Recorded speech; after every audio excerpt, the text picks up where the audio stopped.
কিন্তু এটা হকার মুক্তি অভিযান নয়। যে হকার বাংলার আইডেন্টিটি বদলাচ্ছে, যে এখানকার স্থায়ী বাসিন্দা নয়, তাকে উৎখাত করুন। তার যদি গুদাম থাকে ভেঙে দিন, আইন মেনে তার যদি যা আছে সবকিছু ইয়ে করে দিন। একদম এটা শেষ অবধি দরকার, এটা শেষ অবধি দরকার।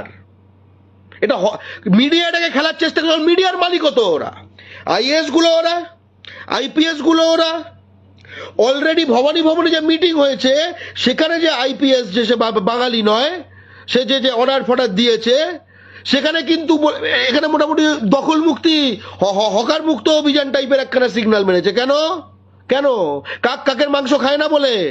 হ্যাঁ হ্যাঁ, কে হয় তোর? তোর কেন ভাবতে হচ্ছে? তাদের কেন ভাবতে হবে? তাদের মাইনে আমরা দিই, তাদের আলাদা করে ভাবার জন্য এখানে